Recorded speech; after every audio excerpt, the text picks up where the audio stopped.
Hi guys, today's video I will discuss the rule 5, 6, 7, and 8 of operational procedure. First is rule number 5, inter-unit coordination. Inter-unit coordination is required and important when conducting operation outside the jurisdiction of operation team. Team leader need to coordinate to the police office whose jurisdiction where the operation to be conducted to have a teamwork so can provide an assistance to accomplish the operation. The first way to coordinate when conducting cross-jurisdictional operation is personal coordination or by official representative. The team leader of the operation team need to be directly in contact coordination to the police office whose jurisdiction where the operation to be conducted. The second way is coordination by filing coordination form. The team leader of the operation team need to file coordination form to be submitted to the police office whose jurisdiction where operation to be conducted. But sometimes, filing coordination form cannot be made due to the nature of operation, which needs an immediate action like hot pursuit operation, which needs an immediate action, the suspects known to exit within your jurisdiction. So, here the third way of coordination to be used. The coordination by practical or any available means of communication by using any device to coordinate to the other police office like cell phone, radio to coordinate to the other police office. But if not possible, the operation need to be accomplished first and therefore write an incident report after the operation. Next, I will discuss the Rule 6 of Operational Procedure. Basic requirements of police operations before conducting operation. Our police operation team is required only to use a marked police vehicles. They can use any other vehicles unless it is identified as police vehicles. Operation team must have a police commissioned officer to lead the operation because all the decisions to manage operation will be from the PCO and responsibility to check the proper behavior and also the proper uniform of his personnel in conducting operation. The second is the use of megaphones and similar instruments. During police operation, especially during police intervention operations, use of megaphones is required to be able to have a clear conversation with the suspect. The team leader shall not be arrogant while talking to the suspect because it may cause the resistance of the suspect to surrender. Peaceful means of communication came from the team leader shall be observed to make the suspect surrender himself. Lastly, warning shots are prohibited during police intervention operation because it may cause only the suspect to not surrender, thinking that the police would kill him. Also, it may danger the other persons in the area. Example, the victim. Rule number 7. Use of force during police operation. Number 1. Use of excessive force prohibited. In the performance of duty of our police officer, only necessary force can be used by our police officer because the use of excessive force is improper performance of our public officer in his duty, which is violation of the law committed by the public officers. Second is issuance of verbal warning. Our police officers issue a verbal warning to a suspect if he is ready to arrest the person. Issuance of verbal warning must be in the language known by the suspect. Third, non-issuance of verbal warning when excusable. So, non-issuance of verbal warning is excusable if the person to be arrested has possessed imminent danger to our police officer or any other person, so that the police officer cannot be issue a verbal warning.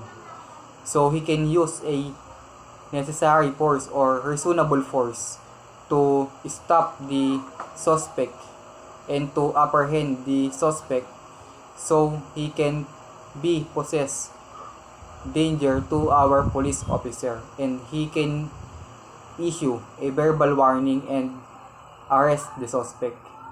Number 4. Use of non-lethal weapons. The service firearm of our police officer are not always can be used. If the suspect to be arrested has inflict a imminent danger but not deadly to our police officer or any other person, our police officer can use a non-lethal weapon to apprehend the criminals and to arrest the suspect. Number 5. Application of necessary and reasonable force. Police officer must justify his action when applying force during police operation. The application of reasonable force must justify the circumstances why he need to do that, and must fall to the principle of defense to justify his actions. However, in considering the reasonableness of the force employed must be depend on the circumstances which need to apply reasonable force or not. Police officer always need to consider the condition before applying reasonable force to defend himself or other person. Last, responsibility of the police officer in charge of the operation. The police officer in charge or team leader must be responsible in the conduct of operation, also on his personnel, prior to the protection of life and property. Rule number 8. Use of firearm during police operation. Number 1. Use of firearm when justified. The police officer can use his service firearm during police operation if he can justify the circumstances why he used his service firearm. So, in his report, he can determine the reasons, the unlawful aggression against him to defend himself, and will under the doctrines of self-defense to justify his using of service firearm. Number 2. Firing at moving vehicles are prohibited, but with exceptions.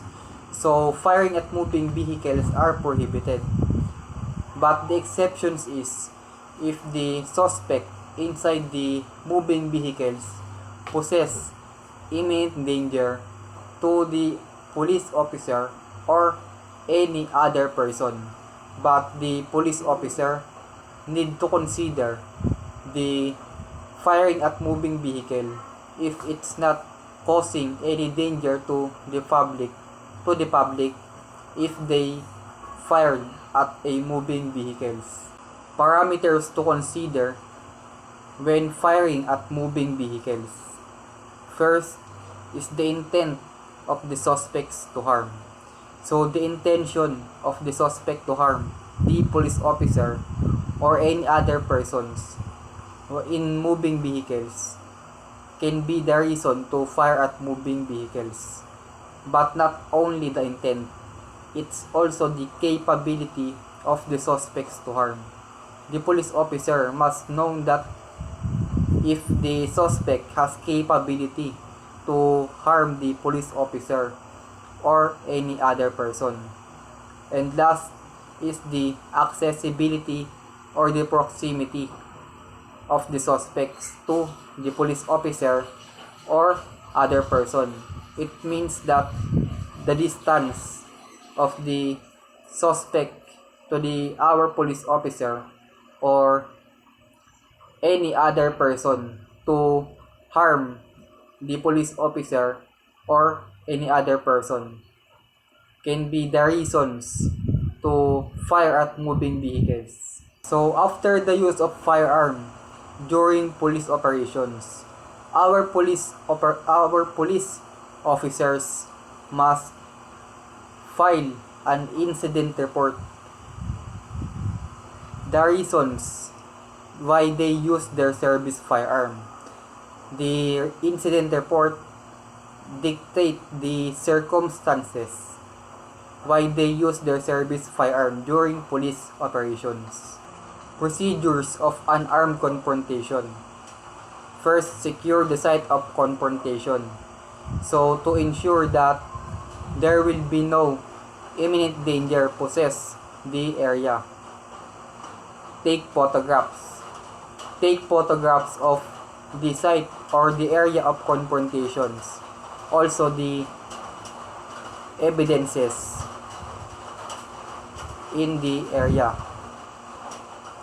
Check whether the situation still possess imminent danger.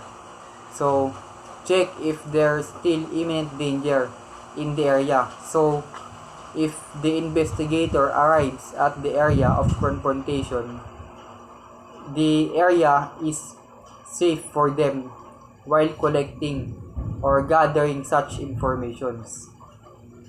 Evacuate the wounded to the nearest hospital. So the wounded persons involved in the confrontation must evacuate to the nearest hospital and ensure that all persons who died on the spot are not moved to their original positions, and arrested suspects should be kept in isolation so they can possess a danger to the other persons. Conduct debriefing on all involved PNP operatives and submit after operation reports. And last, ensure psychological stress counseling for all involved PNP operatives.